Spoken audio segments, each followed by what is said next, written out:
Hi, enjoyed the video. Portland, Oregon, June 22nd, 2024. Victor Grayson, a 52-year-old senior tech executive, was found lifeless in his upscale suite at the Crestwood Hotel, a gleaming tower of glass and steel overlooking the Willamette River. The discovery came just after dawn, when a housekeeper, accustomed to the quiet efficiency of her rounds, knocked on the door of room 712 and received no answer. She assumed the guest had checked out early, a common occurrence among the hotel's transient, high-powered clientele, but something felt off. The Do Not Disturb sign hung crookedly, and a faint, acrid scent lingered in the air. Using her master key, she entered and found Victor slumped in an armchair by the window, his head tilted back, his face still in a way that suggested deep fatigue or something more troubling. An empty pill bottle rested on the table beside him, next to a half-finished glass of bourbon, its golden color glinting in the morning light. What first seemed like a sad but familiar collapse from stress began to look far more mysterious as investigators arrived and started uncovering the hidden threads of Victor's life. At first glance, Victor Grayson embodied the American dream.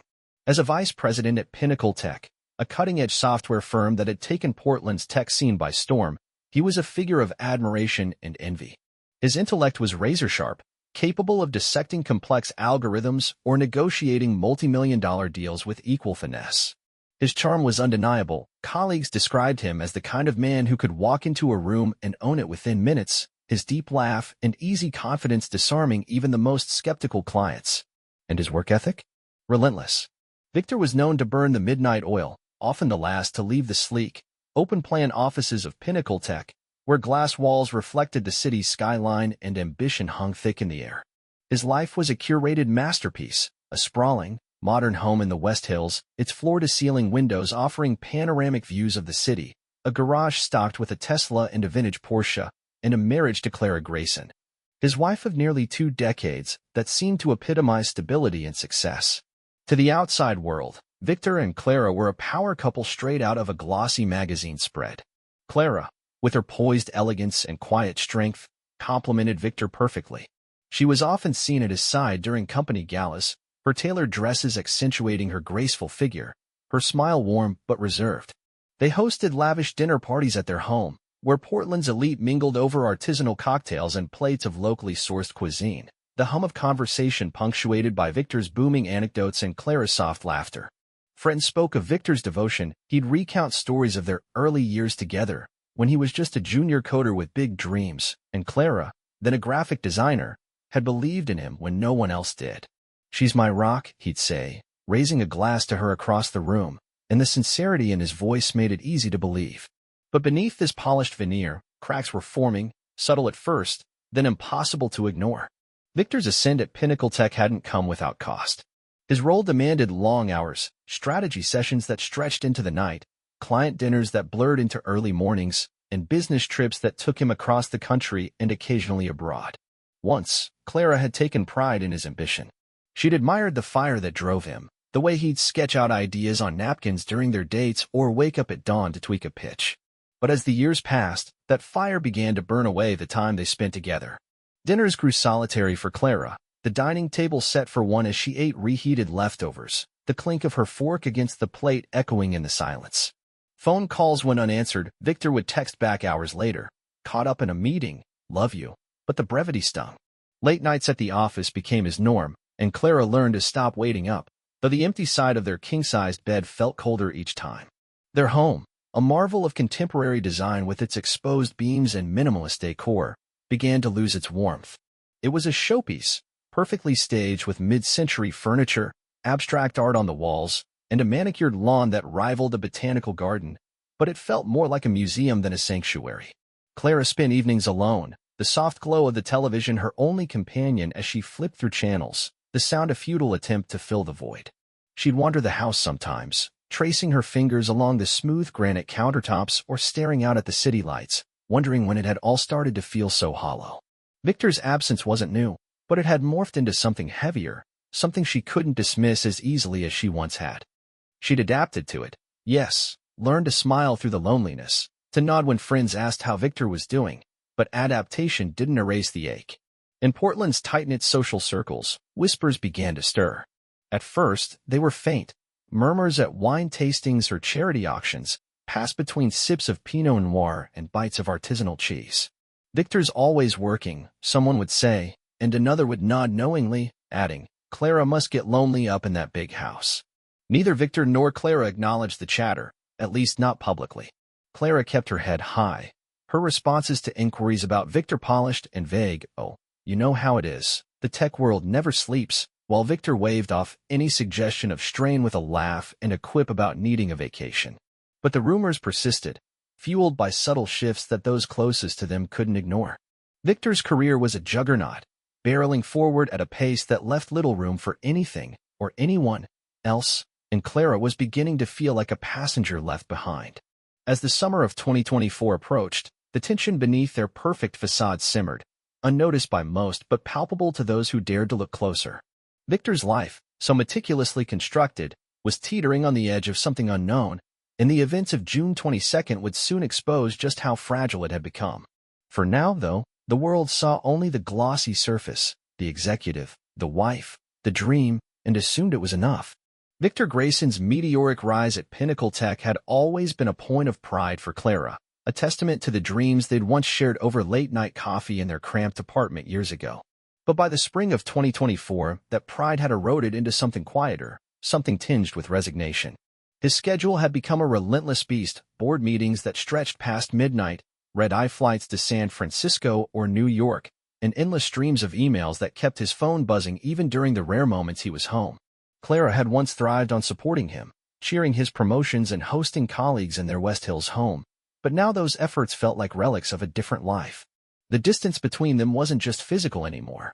It was a growing chasm she couldn't bridge, no matter how hard she tried.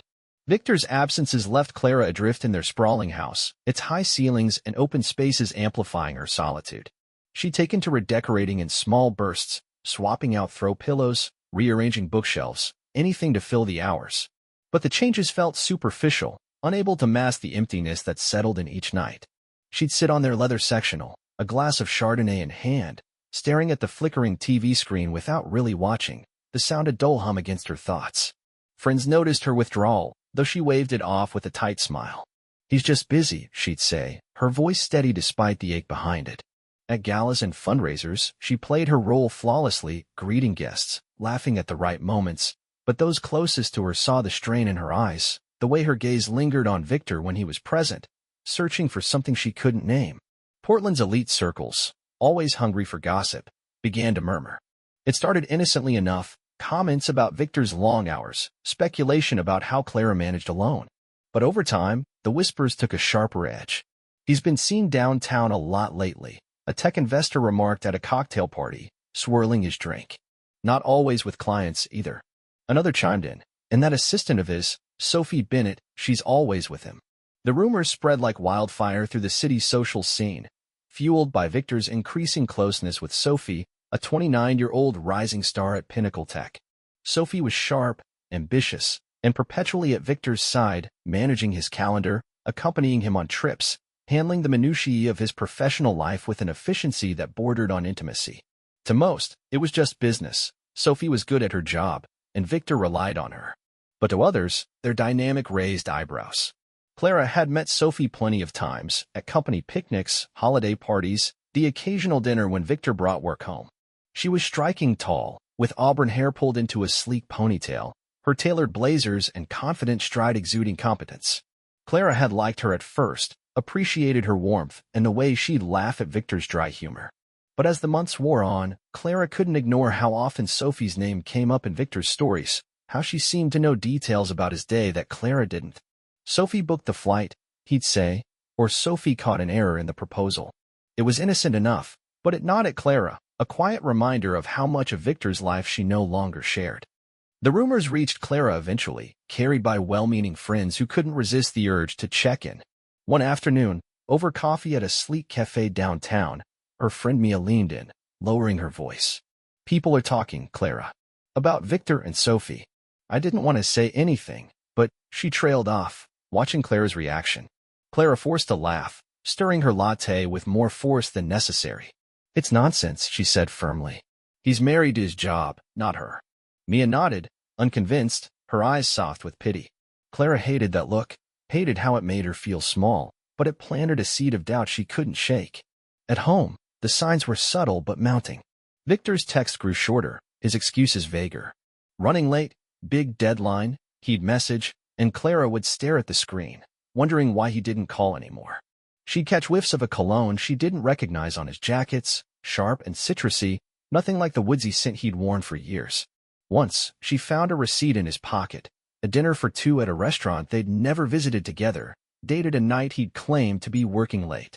She told herself it was a client meeting, that she was overthinking it, but the unease lingered, a quiet hum beneath her daily routine.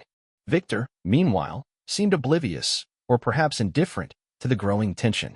He threw himself into work with even greater intensity, his focus laser-sharp on Pinnacle Tech's latest project, a software rollout that could cement his legacy. Colleagues admired his drive but noticed changes. He was shorter-tempered, snapping at junior staff over minor errors, his patience fraying. His phone, once a tool, became an extension of him, always in hand, screen angled away when Clara was near. Just emails, he'd mutter if she asked, but his tone was clipped, defensive.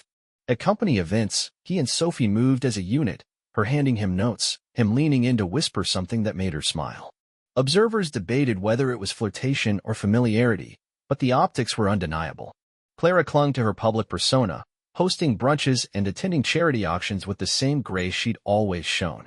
She deflected questions about Victor with ease. He swamped, "You know how it is," but the effort wore on her. Alone, she'd replay moments, the way Victor's eyes lingered on Sophie during a toast, the late-night calls he took in his study, the growing silences at home. She wanted to confront him, to demand answers, but fear held her back. What if the rumors were true? What if the life she'd built with him, 20 years of laughter, fights, and quiet mornings, was a lie? One evening, as rain streaked the windows of their home, Clara sat in the dim kitchen, a glass of wine untouched before her. Victor had texted earlier, "Staying late, don't wait up," and she'd nodded at the empty air, too tired to reply. The house felt cavernous, its silence pressing against her. She thought of calling Mia, of spilling everything, but instead she rose, walked to Victor's closet, and ran her hands over his suits. The cologne hit her again, faint but foreign, and she froze. It wasn't proof, not really, but it was enough to tip her doubts into something sharper, something she couldn't ignore much longer. Clara Grayson's world, once anchored by the certainty of her marriage, began to tremble as Victor's behavior shifted in ways she couldn't dismiss. The spring of 2024 had brought a subtle but undeniable change to their home in Portland's West Hills, a tension that seeped into the walls, the furniture, the very air she breathed. Victor's late nights, once a badge of his ambition, now carried a weight that pressed against Clara's chest. He'd stumble in past midnight, his tie loosened, his eyes distant, offering half-hearted excuses, "The rollout's killing me," or "boards breathing down my neck," before retreating to his study or collapsing into bed without a word. Clara wanted to believe him, to cling to the man she'd known for 2 decades, but the threads of their life together were fraying, and she couldn't stop picking at them. The signs were small at first, easy to rationalize. Victor's phone, always buzzing with work, now rarely left his grip. Even at home, he'd cradle it like a lifeline, tilting the screen away when Clara passed by. "Just emails," he'd say, his voice casual but edged with something she couldn't place. She'd nod, swallowing the question that burned in her throat. Whose emails? Then there was the cologne, sharp, citrusy, nothing like the earthy scent she'd bought him for their anniversary years ago. It clung to his shirts, his jackets, faint but persistent, a stranger's mark in their shared space. She'd found a dry cleaning tag once, pinned to a shirt she hadn't washed, and her mind spun with possibilities. Had he stopped somewhere else, with someone else, before coming home?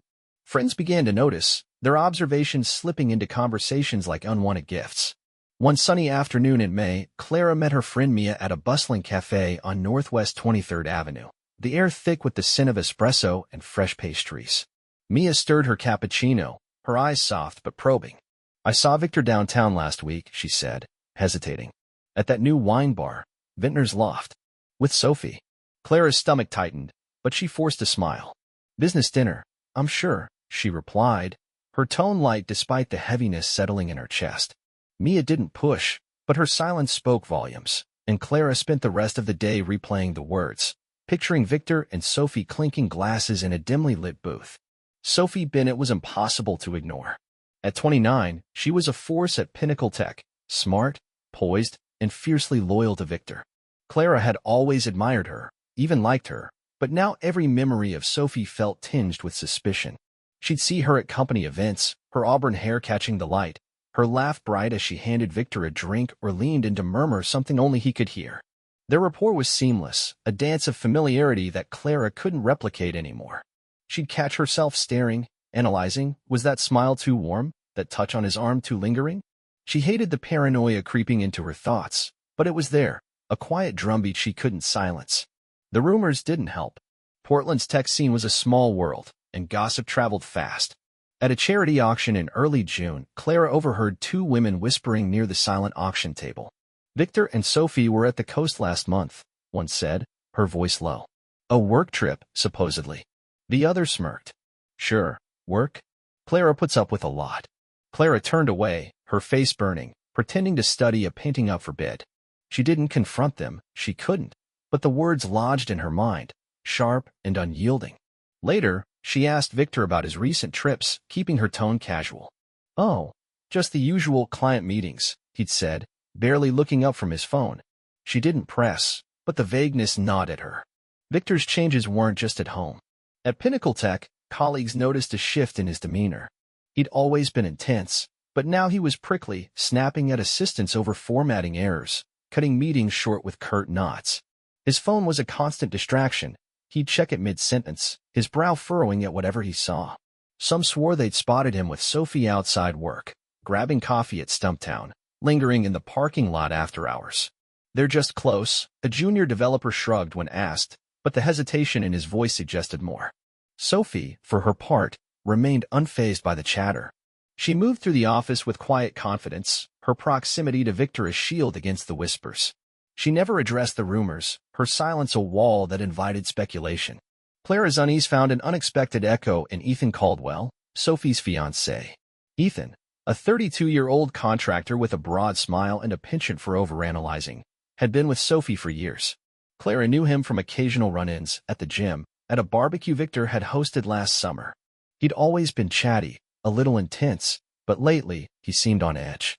One morning, as Clara adjusted her weights at the gym, Ethan approached, wiping sweat from his brow. Sophie's been so busy with Victor, he said, unprompted. Always traveling, always late.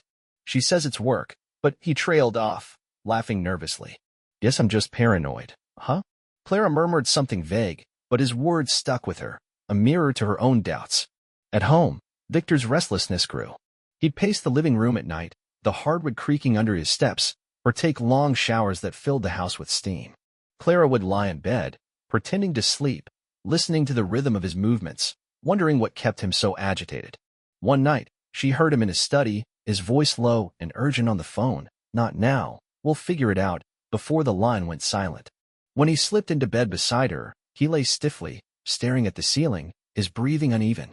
She didn't ask who he'd been talking to. She wasn't sure she wanted the answer. Desperate for clarity, Clara turned to Mia again.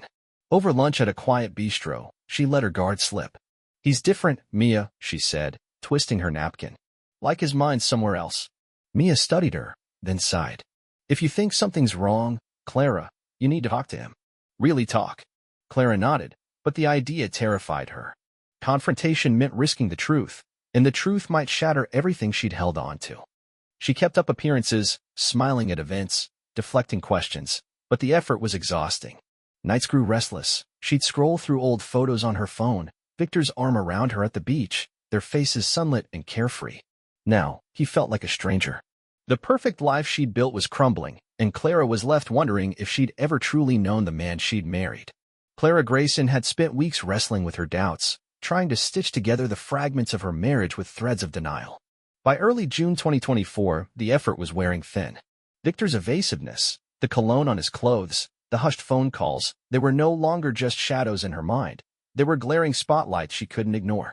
She told herself she was imagining things, that stress and loneliness were twisting her perception, but deep down, a part of her knew the truth was clawing its way to the surface.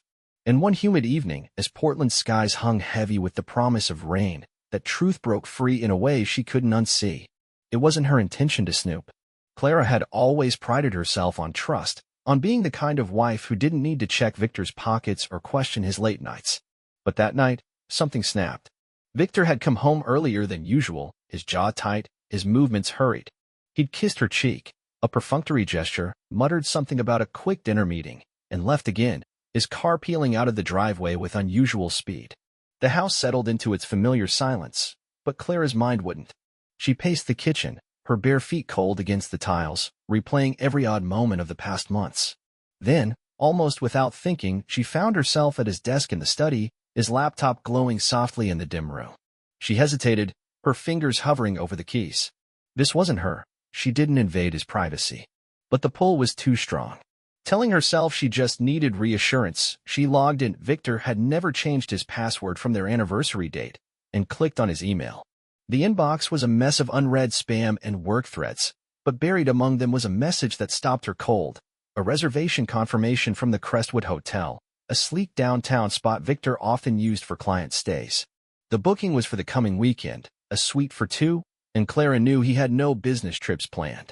Her hand shook as she read the details, the words blurring through a sudden sting of tears. This wasn't a mistake. This was proof.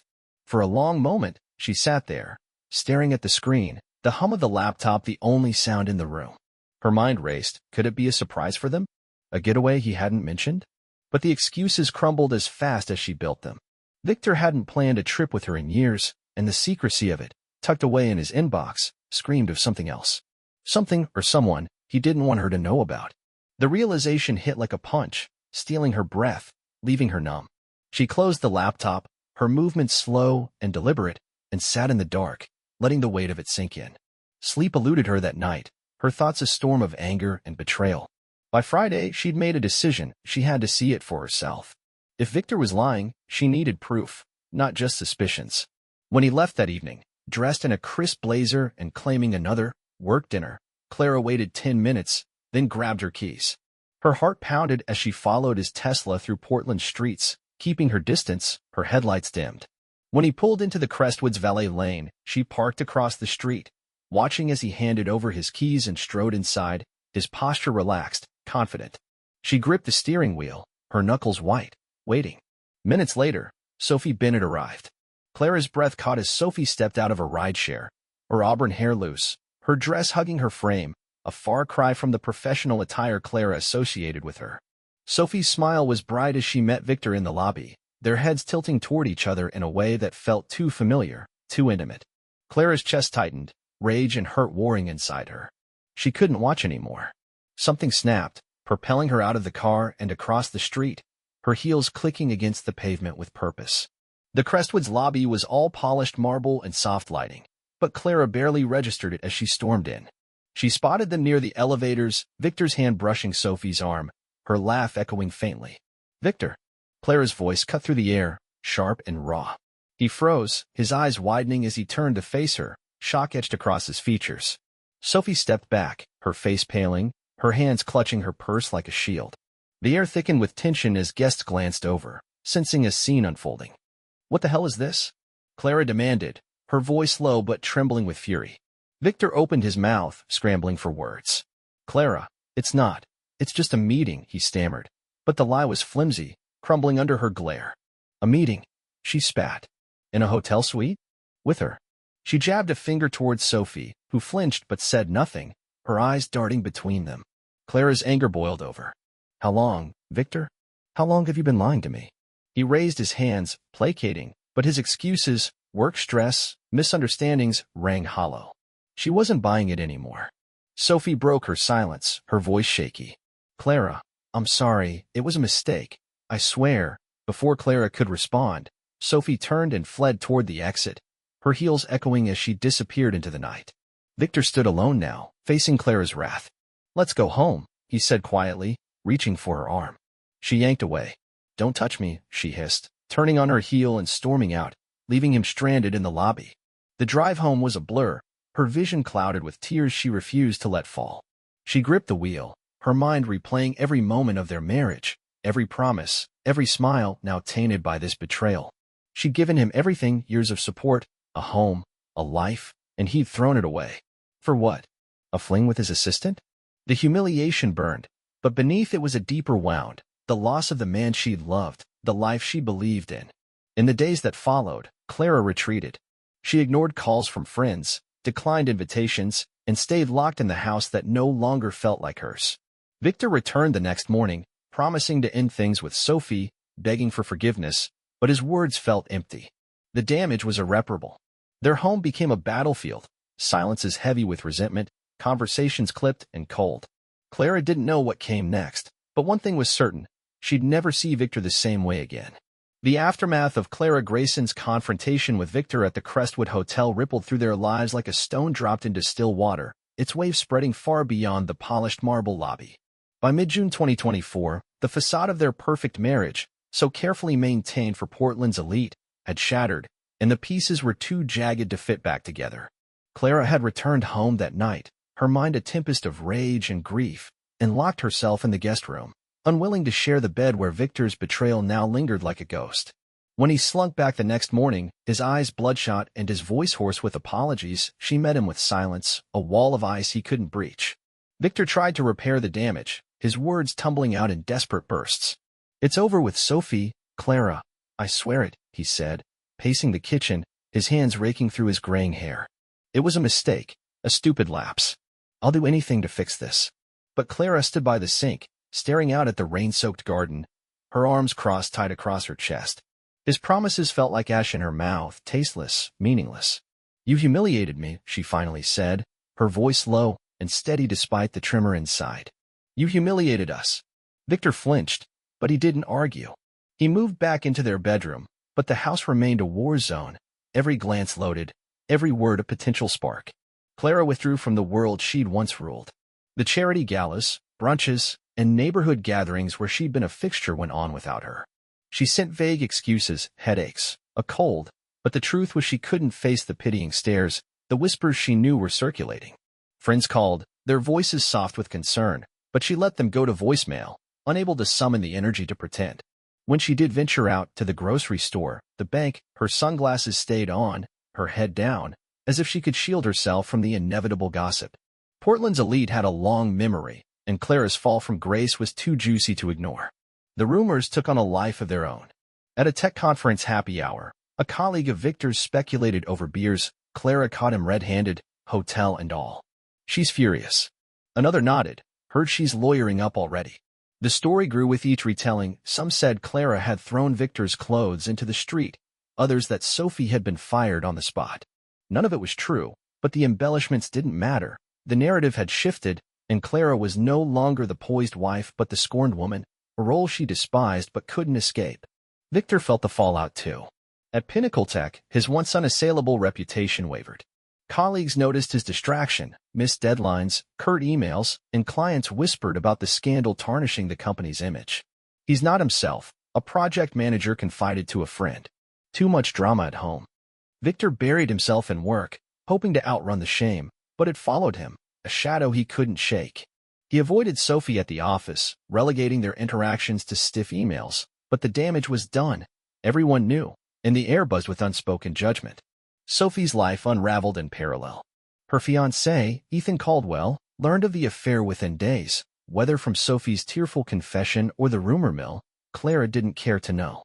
Ethan's reaction was swift and fierce. Friends saw him at a dive bar downtown, slamming back whiskeys, his usual charm replaced by a simmering rage. "She ruined everything," he muttered to a buddy, his fist clenched around his glass. "And Victor? He's gonna pay." He started shadowing Sophie, showing up at her apartment unannounced, scrolling through her phone when she showered, his jealousy morphing into something darker. Sophie, shaken, confided to a coworker, "You won't let it go. It's like he's watching me all the time." Clara heard snippets of Ethan's unraveling through mutual acquaintances, and a small, bitter part of her relished it. If Victor's actions had torched her world, let them burn Sophie's too. But the satisfaction was fleeting, drowned by the weight of her own loss. She moved through the house like a specter, her vibrant energy dulled. Friends who saw her, at a rare coffee run or a forced dinner, noticed the change, her eyes shadowed, her smiles rare and brittle. "She's not the same," Mia told another friend over lunch. "It's like she's carrying a storm inside her." Publicly, Clara's anger flared in unexpected bursts. At a restaurant downtown, she and Victor dined in tense silence until a waiter's innocent remark, "Busy week at the office, sir?" set her off. She leaned across the table, her voice a hiss. "Oh, Yes, very busy with his assistant. Diners nearby glanced over, but Victor kept his head down, murmuring, "Not here, Clara," his tone pleading. She left the table, her chair scraping loudly, and didn't look back. Another night, at a friend's dinner party, someone joked about Victor's work hours, and Clara's laugh was sharp, bitter. "Work? Sure, if you count hotel rooms," she said, then excused herself, leaving a stunned silence behind. The neighborhood felt it too. Late-night arguments spilled out of the Grayson home, voices raised, words cutting through the quiet streets. Neighbors peeked from behind curtains, catching glimpses of Clara pacing the front yard, a cigarette glowing in her hand, a habit she'd quit years ago but resurrected in her turmoil. "She's different," one said later. "Like she's unraveling." The next morning, she'd be outside again, raking leaves with furious energy, as if she could sweep away the mess of her life. The media caught wind soon enough. A local tabloid ran a blurry photo of Clara leaving a downtown law office, her sunglasses hiding her expression, with the headline, "Tech VP's Wi-Fi's divorce?" She'd gone to consult a lawyer, not to file, just to know her options, as she told Mia, but the story exploded. Sympathy poured in from strangers, women at the gym offering awkward hugs, but it came with scrutiny. Gossip columns dissected her every move, painting her as volatile, vengeful. Clara hated it, the narrative twisting her pain into entertainment, but she couldn't stop it. Victor insisted it would blow over. "Give it time," he told her one night, his voice weary. "The press will find something else." But Clara wasn't so sure. The walls were closing in Ethan's rage, Sophie's guilt, the public's eyes, and she felt trapped, her once orderly life a chaos she couldn't control. Alone in the living room, staring at their wedding photo on the mantel, she whispered, "I could make him pay for this," not meaning it. But the words lingered, a dark echo of her breaking heart. By late June 2024, the tension in Clara Grayson's life had thickened into something suffocating, a storm cloud hanging over Portland's West Hills that refused to break. Victor's affair with Sophie Bennett, once a private wound, had become a public spectacle, dissected at coffee shops and boardrooms alike. Everywhere Clara turned, she felt the weight of eyes, some pitying, some judging, tracking her every step. The Crestwood Hotel confrontation had stripped away her armor, leaving her raw and exposed, and the life she'd known was slipping through her fingers like sand. Victor, once her rock, was now a stranger pacing their home, his presence a constant reminder of betrayal. At Pinnacle Tech, Victor's world was fraying too. The confident executive who'd once commanded respect now moved through the office like a ghost, his focus shattered. Meetings dragged as he stumbled over presentations, his usual polish replaced by nervous tics, fidgeting with his pen, glancing at his phone mid-sentence. Colleagues whispered about his decline. "He's off his game," a senior developer muttered over lunch. "All this drama, it's tanking his cred." Clients, sensing weakness, grew wary. A major deal teetered as rumors of his personal chaos reached their ears. Victor doubled down, staying late, burying himself in spreadsheets. But the harder he pushed, the more he unraveled, his temper flaring at the slightest provocation. Home offered no refuge. Victor and Clara existed in a brittle truce, their interactions reduced to logistics, bills, groceries, curt goodnights. He'd taken to sleeping in the guest room, claiming it was to give her space, but Clara knew it was guilt, or fear keeping him away. She didn't argue. The distance suited her. Their once warm house felt like a mausoleum, its sleek lines and modern decor mocking the ruin within. Clara avoided him, spending hours in the garden or staring out the kitchen window, her mind a tangle of what-ifs. Victor's attempts at reconciliation, awkward offers of coffee, mumbled apologies, fell flat, met with her icy silence. Clara's withdrawal deepened. She stopped answering texts from friends, letting their worried messages pile up. When she did leave the house, it was brief, quick runs to the pharmacy, head down, sunglasses on. The media hounded her relentlessly, snapping photos outside the grocery store, speculating about her next move. "Will she stay or go?" one headline blared, accompanied by a grainy shot of her loading bags into her car. She'd taken to ordering groceries online, avoiding the gym, anything to dodge the lenses and whispers. Sleep became a battle. She'd lie awake, the quiet amplifying her thoughts, until exhaustion forced her under, often aided by a sleeping pill chased with wine, a habit she knew was dangerous but couldn't break. Sophie Bennett, meanwhile, was crumbling under her own pressures. The affair's exposure had stripped her of her polished confidence, leaving her jumpy, hollow-eyed. Clara saw her once at a corner market, their carts nearly colliding, Sophie's face pale, her hands trembling as she muttered an apology and hurried away. Sophie's life was unraveling too. Ethan Caldwell's rage had escalated into obsession. He'd taken to tracking her, checking her mileage, showing up at her gym, even lingering outside Pinnacle Tech late at night, his truck idling in the shadows. "He thinks I'm still seeing Victor," Sophie told a friend, her voice shaking. "I can't breathe around him." She avoided Victor at work, her desk a fortress of silence, but the guilt clung to her like damp air. Ethan's behavior grew erratic. Neighbors reported seeing his truck near the Grayson house, its headlights cutting through the dusk. Clara spotted him once, pulling into her driveway after a rare outing. His glare through the windshield sent a chill down her spine. She told herself he was harmless, just a man nursing a bruised ego, but the intensity in his eyes lingered. Victor noticed too. He started locking doors earlier, checking the security system obsessively, his phone never far from reach. "Ethan's unhinged," he muttered one night, more to himself than Clara. She didn't respond, but the unease settled deeper. The pressure was crushing them all. Clara felt it in the sleepless nights, the way her hands shook pouring coffee. She'd pace the house, wine glass in hand, staring out at the city lights, wondering how to escape the chaos.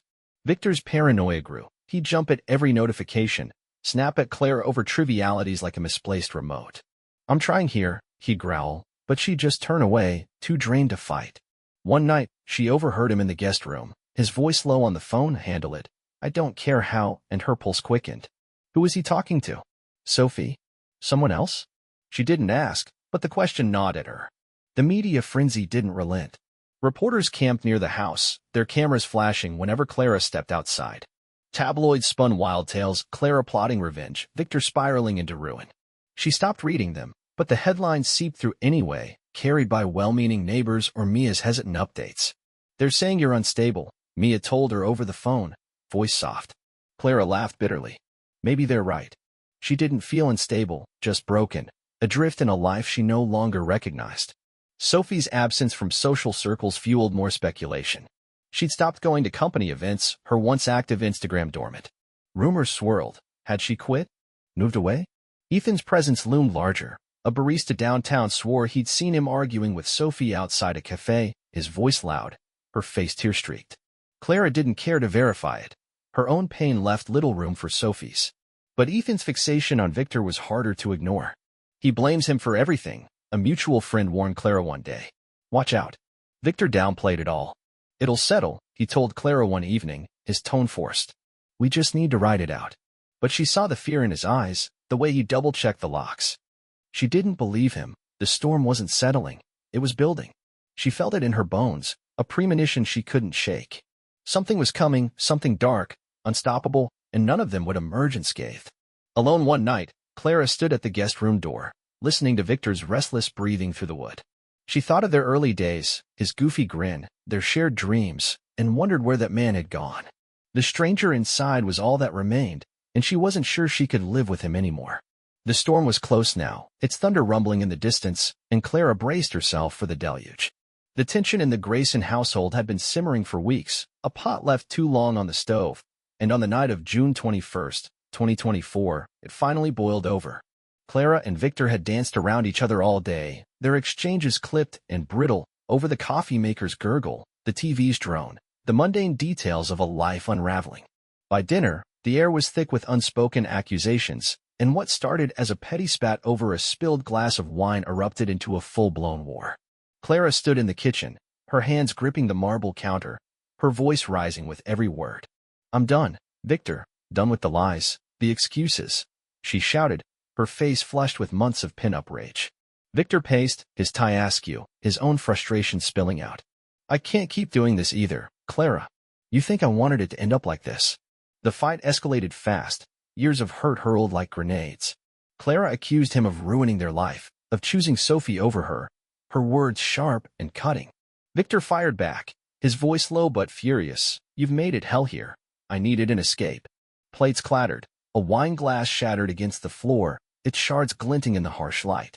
Neighbors later swore they heard every word, the shouting piercing the quiet Portland night, followed by the slam of the front door as Clara stormed out, purse in hand, her car peeling away from the curb with a screech of tires. Victor stayed behind, alone in the wreckage. He sank onto the couch, the TV flickering silently, his phone lighting up with missed calls from Sophie, 5, 6, 7, each ignored. He swirled a half-empty scotch, staring at the amber liquid, his mind a tangle of regret and exhaustion. Outside, the neighborhood settled back into stillness, curtains twitching as onlookers retreated to their own lives, used to the Graysons' late-night battles by now. Clara drove aimlessly, the city blurring past her windows, neon signs, rain-slicked streets, the Willamette River's dark shimmer. Her hands shook on the wheel, her chest tight with anger and despair. She didn't know where she was going, only that she couldn't stay in that house, couldn't face Victor's hollow eyes. She pulled into a gas station on the outskirts of town, the fluorescent lights harsh against her tear-streaked face.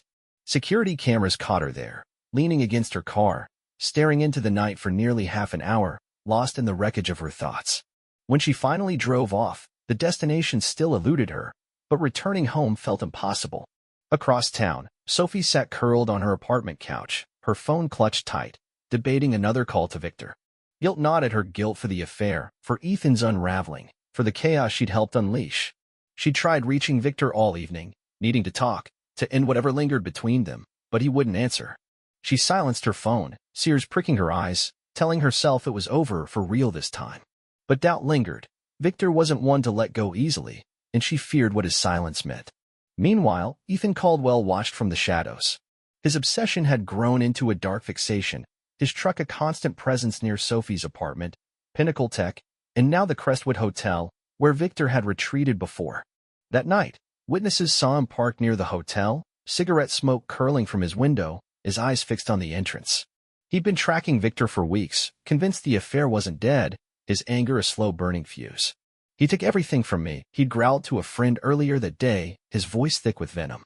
Now, he waited, a predator in the dark, his intentions unclear but ominous. Victor, restless in the empty house, couldn't stay still. He tossed back the last of his scotch, grabbed his keys, and left, the counter still littered with glass. He drove to the Crestwood, his sanctuary during the affair, his mind clouded with frustration and a need for escape. He didn't notice the truck tailing him from a few blocks back, its headlights dimmed but steady.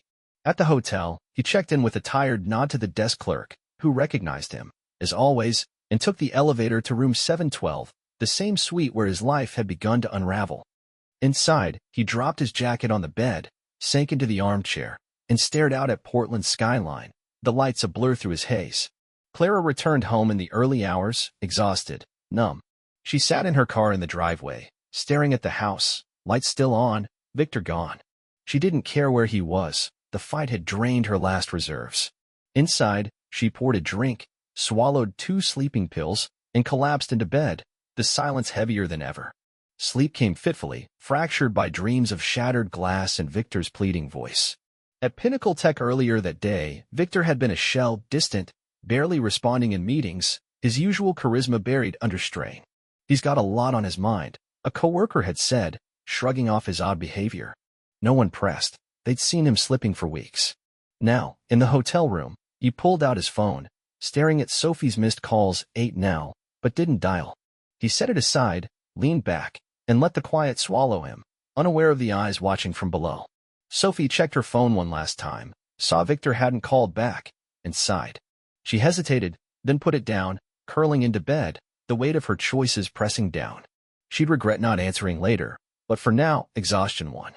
Ethan, still outside the Crestwood, flicked his cigarette but onto the pavement, his gaze locked on the hotel's upper floors, his hands tied on the wheel.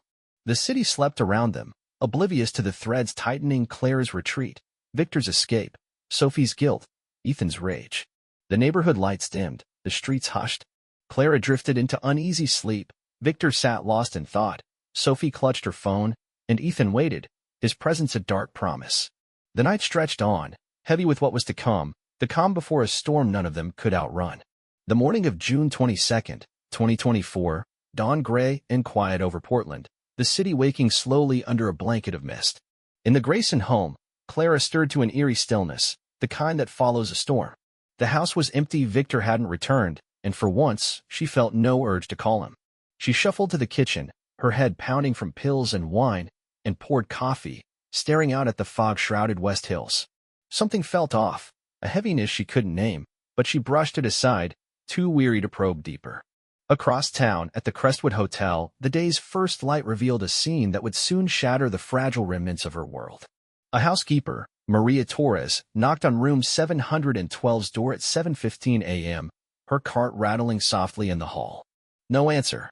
The do not disturb sign dangled askew, and a faint, sour smell, booze, and something sharper seeped from under the door. Assuming Victor had checked out, she swiped her key and stepped inside. What she saw stopped her cold. Victor Grayson slumped in the armchair by the window, his head lolled back, his skin ashen. An empty pill bottle lay on the table beside a half-full glass of bourbon, its amber glinting dully. At first, it looked like an overdose, another executive undone by stress, but Maria's gut screamed otherwise. His phone and watch were gone, and a faint bruise circled his neck, subtle but chilling. She stumbled back, calling for help, her cries echoing through the plush hallway. Police swarmed the Crestwood within the hour, cordoning off the room as hotel staff wrangled curious guests. Crime scene techs combed the suite, dusting for prints, bagging the pill bottle, while detectives pieced together a timeline.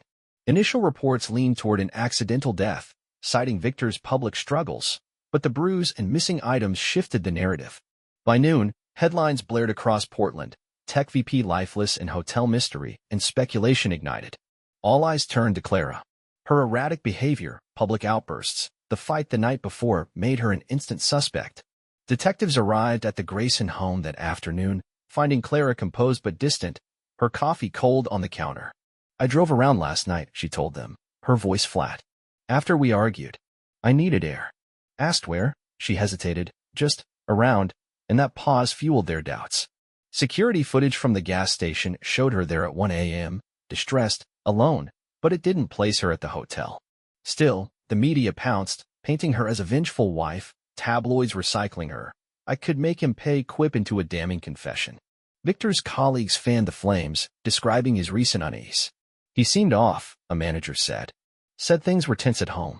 The narrative solidified Clara, scorned and unstable, driven to something unimaginable. But evidence was thin.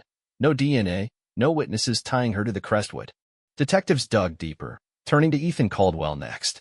His truck was caught on hotel cameras circling the area that night, and his obsession with Victor was no secret. Questioned, Ethan's alibi wobbled, driving, clearing my head, and Sophie, distancing herself, wouldn't back him up. She dodged the press, her silence stoking rumors of her own involvement. As the investigation stretched into July, a forensic breakthrough shifted the focus. A trace of floral perfume on Victor's collar, nothing Clara or Sophie wore, pointed elsewhere. Detectives zeroed in on Lena Harper, the Graysons' neighbor and Clara's confidant. Lena, 45, a quiet realtor, had always been close, too close, some now recalled. She'd hovered at Victor's events, her admiration borderline obsessive. Clara had never suspected her, but footage from Lena's home security showed her leaving late that night, hooded and hurried, returning an hour later, rattled. The final piece clicked when they found Clara's spare Crestwood keycard, stolen weeks earlier during a visit, in Lena's possession. Confronted, Lena cracked, her confession spilling out in a monotone. She loved Victor, she said, in a way Clara never could. She'd changed his drink that night, and after he rejected her, she took steps to ensure he'd never leave the room, staging a robbery to point suspicion at Clara or Ethan. He deserved better, she whispered, her delusion chilling. Arrested, she left Portland reeling, Lena, the unassuming friend, a figure of dark secrets hiding in plain sight. Clara was cleared, but the victory was hollow. The media barely noted her innocence, fixated on the scandal's wreckage. Her reputation lay in tatters, friends gone, the house a mausoleum of memories. Sophie fled town, escaping Ethan's grip, starting over somewhere quiet. Ethan, cleared but stained, faded into obscurity. Lena faced trial, her obsession a cautionary tale whispered over coffee. Clara stood alone in the empty house one evening, gazing at Lena's old place across the street. She'd lost Victor, her trust, her sense of self, wounds that wouldn't heal. The truth had freed her from suspicion, but not from the scars.